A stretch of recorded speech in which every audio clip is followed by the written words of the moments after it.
اے ایمان والو، تم پر روزے فرض کیے گئے ہیں جس طرح پہلے امتوں پہ فرض کیے گئے تھے، تاکہ تم متقی اور پرہیزگار بن جاؤ۔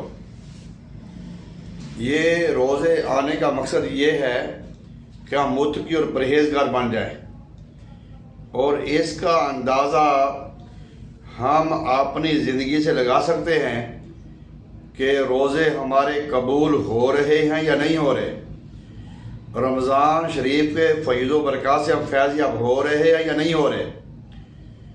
اسی طرح کہتے ہیں کہ رمضان شریف کے بعد آپ دیکھیں کہ اگر آپ رمضان شریف سے پہلے جو آپ کی لائف تھی اور جو اب والی لائف ہے، اگر تبدیلی ہے، آپ متقی پرہیزگار نیک ہو گئے ہیں، تو پھر سمجھ لیں کہ آپ کے روزے قبول ہیں، آپ کا رمضان اچھا گزر گیا ہے، کامیاب گیا ہے۔ اگر آپ رمضان شریف کے بعد بھی ویسے ہیں جیسے آپ رمضان شریف سے پہلے تھے، تو پھر آپ نے بھوک اور پیاس برداشت کی ہے، اور حضور نبی کریم صلی اللہ علیہ وآلہ وسلم نے ارشاد فرمایا کہ اکثر روزہ دار ایسے ہوتے ہیں جن کو سوائے بھوک اور پیاس کے کچھ نہیں ملتا۔ حدیث پاک میں آتا ہے، رسول اللہ صلی اللہ علیہ وآلہ وسلم نے ارشاد فرمایا کہ بدبخت ہے اور ہلاک ہو گیا وہ بندہ، نامراد ہو گیا وہ بندہ جس کی زندگی میں یہ رمضان شریف کا مہینہ آیا اور وہ اپنے رب کو راضی نہ کر سکا، اپنے گناہوں کی معافی نہ مانگ سکا، وہ ہلاک ہو گیا، بدبخت ہو گیا وہ بندہ۔ پھر اس مہینے میں ایک رات ایسی ہے جو 1000 مہینوں سے بہتر ہے۔ فرمایا کہ جو اس رات کو محروم رہا وہ کافی بے شمار عنایتوں سے محروم رہا۔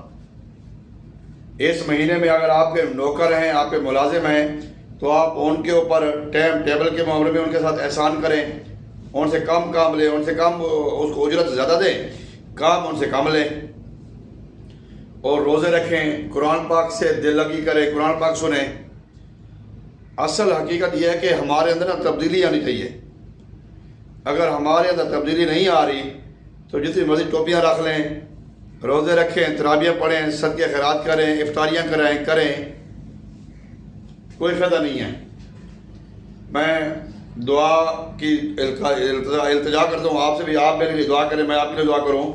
اللہ تعالیٰ ہم سب کی بخشش فرمائے، اور نبی کریم صلی اللہ علیہ وآلہ وسلم نے ارشاد فرمایا، جو بندہ اس ماہ مقدس میں کسی روزہ دار کا روزہ افطار کراتا ہے، میں اس کو حوض کوثر سے حوض پلاؤں گا، اور جتنا ثواب روزہ رکھنے والے کو ملتا ہے اتنا ثواب روزہ کھلوانے والے کو بھی ملے گا۔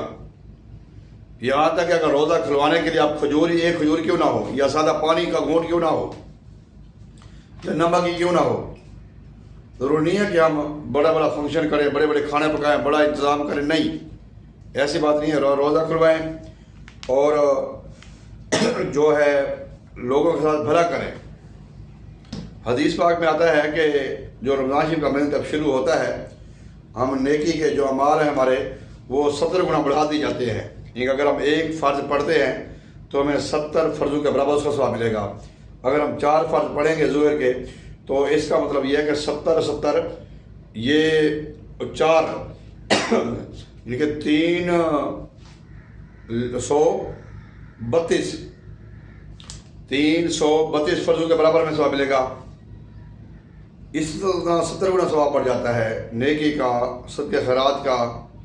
لیکن اصل بات وہی ہے کہ ہم کنٹرول کریں اپنی نگاہ کو، اپنی زبان کو، اپنے کانوں کو، اپنے جو ہمارے خیالات ہیں۔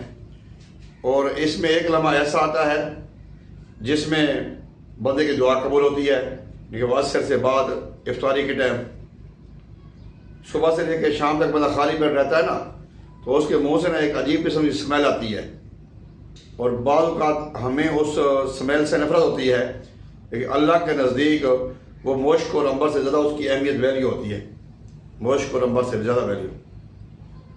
روزہ اور قرآن بندے کی سفارش کریں گے۔ روزوں کا مہینہ ہے، متقی اور پرہیزگار اس کا مقصد ہے، ہمارے اوپر فرض ہونے کا مقصد اس کا یہی ہے۔ بھوکا پیاسا رکھنا مقصد نہیں تھا، اللہ نے اس لیے ہمیں یہ مہینہ دیا ہے تاکہ ہم متقی اور پرہیزگار بنیں۔ تو کوشش کریں میں بھی اور آپ بھی کہ ہم متقی اور پرہیزگار بنیں۔ اگر نہ بن سکے پھر ایسے ہی بھوک برداشت کی، ایسے ہی ہم نے پیاسے رہے۔ حدیث شریف میں آتا ہے کہ حضور نبی کریم صلی اللہ علیہ وآلہ وسلم نے ارشاد فرمایا، حق تعالیٰ اس میں تمہاری طرف سے متوجہ ہوتے ہیں اور اپنی رحمت نازل فرماتے ہیں، خطاؤں کو معاف فرماتے ہیں اور دعاؤں کو قبول کرتے ہیں۔ روزانہ ہزاروں لاکھوں لوگوں کی کوشش ہوتی ہے، لیکن بات وہی ہے، مقصد متقی اور پرہیزگار بننا ہے۔ اگر میں متقی اور پرہیزگار نہ بنوں، مجھے کوئی، میں جیسے رمضان شریف سے پہلے تھا، جیسے میں شوال میں تھا، ویسے میں شبان میں ہوں، تو پھر کیا کھٹی کھٹی۔